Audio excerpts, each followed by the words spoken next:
kehidupan sehari-hari. Pentingnya berakhlak mulia dalam kehidupan bermasyarakat dan beribadah, contohnya akhlak mulia seperti sabar, syukur, ikhlas, dan tawakal. Cara mengembangkan sifat-sifat mulia dalam perilaku sehari-hari. Yang kedua, pemahaman Al-Quran dan hadis. Kandungan ayat-ayat Al-Quran yang relevan dengan tema bab ini, misalnya tentang adab dan etika. Penjelasan hadis yang mendukung pemahaman terhadap nilai-nilai Islam seperti hadis tentang pentingnya menjaga amanah dan bersikap jujur. 3. Implementasi nilai-nilai Islam, menerapkan nilai Islam dalam kehidupan sehari-hari seperti bekerja keras, menghormati orang lain, dan menjaga lingkungan. Membiasakan perilaku yang sesuai dengan ajaran Islam dalam keluarga, sekolah, dan masyarakat. 4. Refleksi dan pengalaman.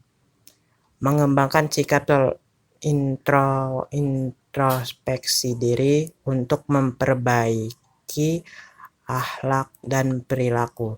Pentingnya menjadikan agama seperti pedoman dalam menghadapi tantangan kehidupan modern. Tentang variasi peradaban pada masa Syafawi dan India Mughal. A. Masa awal pendirian Daulah Mughal di India 1526 sampai 1556. 1. Zahirudi Muhammad Babur 1526 sampai 1539 Masehi. Pendiri Daulah Mughal yang juga cucu Umar Said Mirza dari Timur Lelit. Sultan Babur fokus pada perataan negara.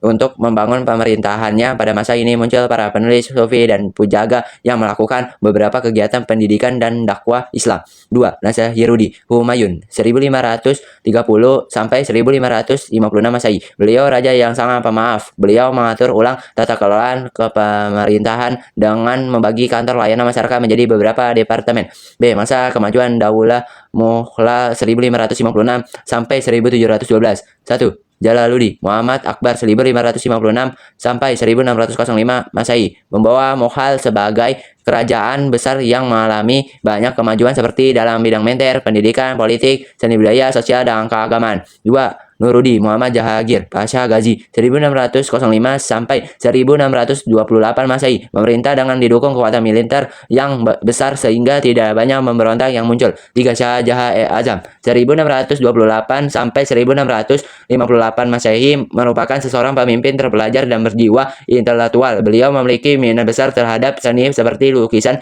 bernyanyi, dan kesusastraan.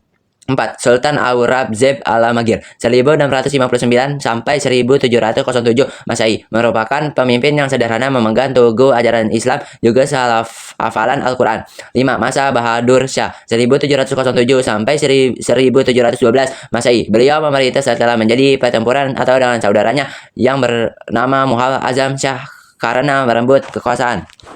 C. Masa kemerosotan Daulah Mughal di India 1712 sampai 1837 Masehi. Dari tahun 1712 sampai 1837 terdapat beberapa kaisar yang memegang tahta kekuasaan Mughal secara pergantian, antara lain. 1. Jahadar Shah memerintah tahun 1712 sampai 1713 Masehi. 2.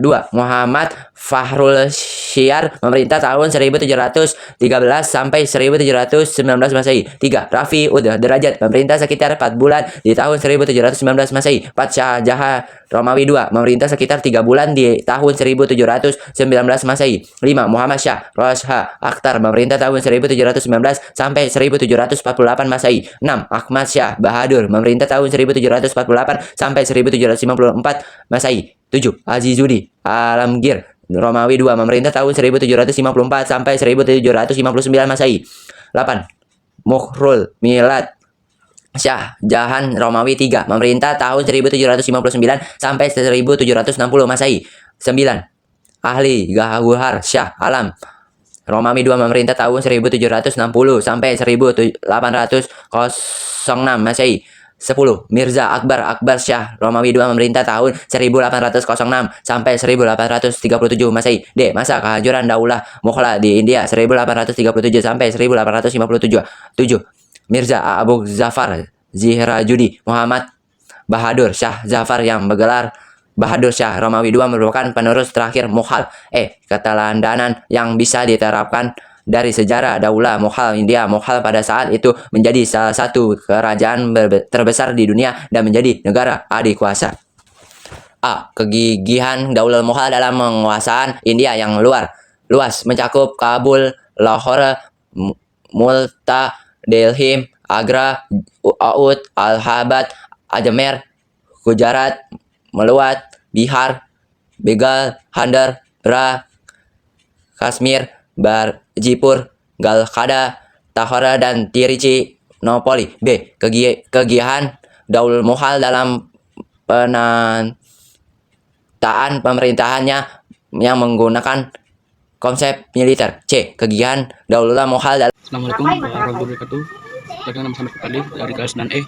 Saya ingin mau membaca bab 10 Tafakur. Di era globalisasi ini tidak dipungkir banyak masyarakat termasuk para pelajar yang saya akan kurang peduli dengan sejarah, termasuk sejarah peradaban Islam. Sejarah hanya dipandang sebagai dongeng yang membosankan untuk didengar, padahal sejarah termasuk sejarah peradaban Islam sangat penting untuk diketahui. Dengan